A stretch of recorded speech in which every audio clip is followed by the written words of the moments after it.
Le 14 avril 2024, la ministre d'État, ministre de la fonction publique et de la modernisation de l'administration, Anne Désiré Ouloto, s'est rendue dans les localités de Tout-le-Pleu, à savoir Zézébli, Clayon, Toébli, Nézobli, Zionbli, Dénan et Méo, pour porter assistance et aide réconfort aux sinistrés de la tornade qui a frappé le département dans la nuit du 24 mars 2024. Son objectif principal au cours de cette visite de compassion était de voir de ses propres yeux la situation sur place et de comprendre les besoins des personnes affectées. Accompagnée du corps préfectoral, d'élus et cadres du département, la ministre, fille de la région et par ailleurs présidente du conseil régional du Cavali, a rencontré des familles directement touchées par la catastrophe naturelle. Elle a pris le temps d'écouter leurs récits et a offert des mots de réconfort face à cette épreuve difficile. Anne Désiré Ouloto a souligné l'importance de la solidarité nationale dans de telles circonstances et a promis le soutien du gouvernement pour la reconstruction et l'aide aux victimes. La visite de la ministre a été très appréciée par les habitants des localités visitées qui ont vu en sa présence un signe d'espoir et de soutien. Donc on venait, tout juste à la sortie de la maison, le manguier est tombé. C'est dans ma chambre principale même que le manguier est tombé. Devant la porte, les branches sont tombées sur madame et moi. Elle a eu choc au dos, sur ses deux genoux. Moi, il y a une tôle qui est venue fendre, comme on appelle mon visage que vous voyez là. Il y a ma fille de 12 ans, qu'une feuille de tôle aussi a blessé sur son tibia. Il y a un autre fils encore qui a été touché sur la tête.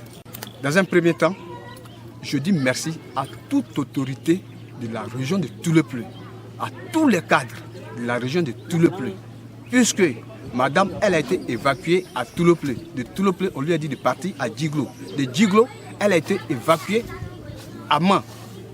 C'est par la grâce de tous les fonctionnaires de la région de Tout-le-Pleu qu'aujourd'hui, elle a eu le souffle de vie.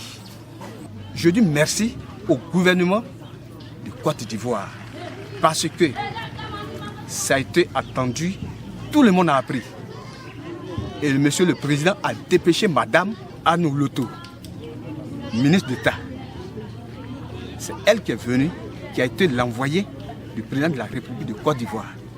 Vraiment, je dis merci à la Côte d'Ivoire. Je demande au gouvernement de Côte d'Ivoire de pouvoir nous aider à ce que nous ayons notre abri, un toit pour qu'on puisse dormir. Je m'appelle Nyosia Christelle. Je viens de Toyebli. Le vent est venu, ça détruit ma maison. Ça a enlevé tous mes tonnes là. Je ne sais pas comment on va faire. Oui, on s'est débrouillé à nos manières. On a pris petit bois comme ça pour mettre dessus. Pour ne pas que la pluie là nous tape quoi. Je les demande pardon. On n'a qu'à payer une nouvelle tonne pour nous. Mais on ne sait pas comment on va faire. La ministre Anne Désiré Ouloto a affirmé sa volonté de travailler main dans la main avec les autorités locales pour répondre aux besoins les plus urgents et pour accompagner les sinistrés sur le long terme. Moi-même, je suis Zionbli.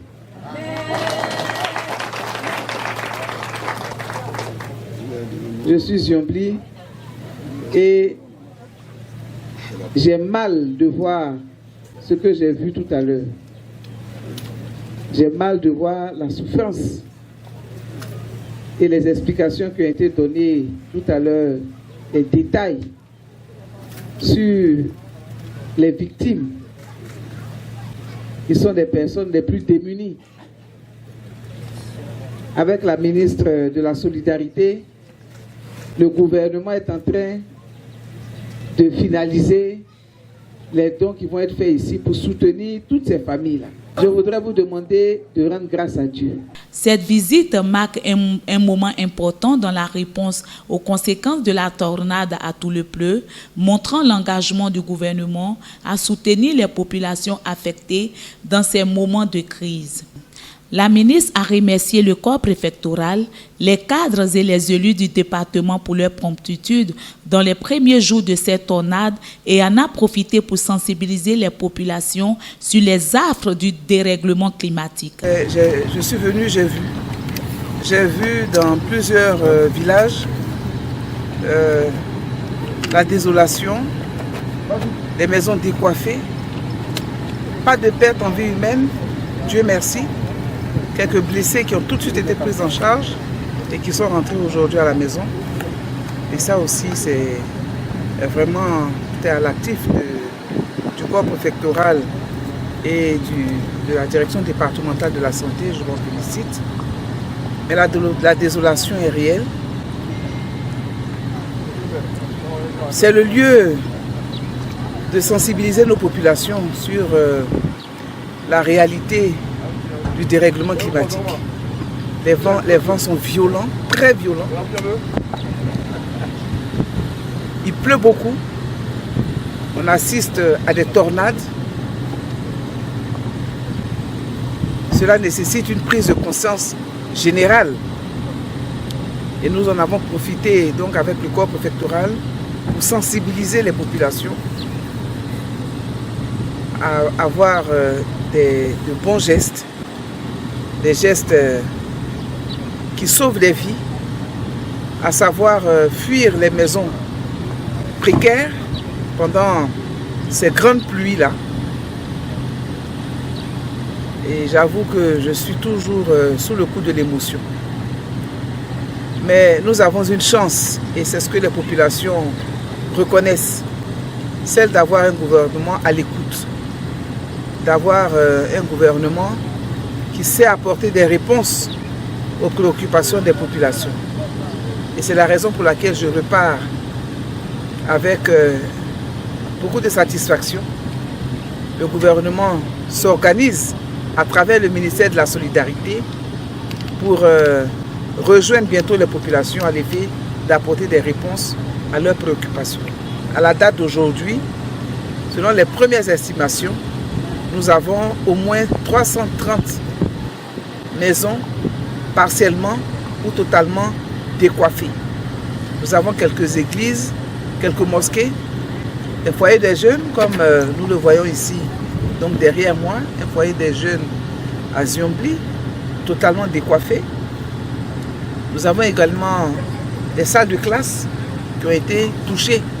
Le conseil régional fera sa part pour la réhabilitation des salles de classe de façon à ce que nos enfants achèvent cette année dans de très bonnes conditions. Maintenant, pour le reste, le gouvernement, le conseil régional, les cadres également et les élus qui se sont mobilisés pour apporter également leur contribution à ces familles-là se mettront ensemble. Et je pense que dans un avenir proche, tout cela sera loin derrière nous. Ce sera un vieux souvenir. Mais nous ne sommes qu'au début de la saison des pluies. Et nous avons sensibilisé les populations pour que les prochaines pluies, les prochains vents ne déstabilisent pas la vie sociale dans les villages et ne viennent pas aggraver ces sinistres que nous déplorons tous. Je voudrais en tout cas dire merci à l'ensemble des cadres, des élus qui m'ont accompagné dans cette visite de compassion à nos populations. Nous avons passé le bon message, le message de réconfort, le message de compassion, le message de soutien. Et nous reviendrons avec le ministère de la Solidarité, avec le conseil régional, les bras chargés pour dire aux populations qu'elles ne seront pas seules. Qu'elles ne sont pas seules, elles ne seront pas laissées seules face à cette situation. Et très rapidement, nous tournerons la page pour continuer notre marche vers le développement. Merci.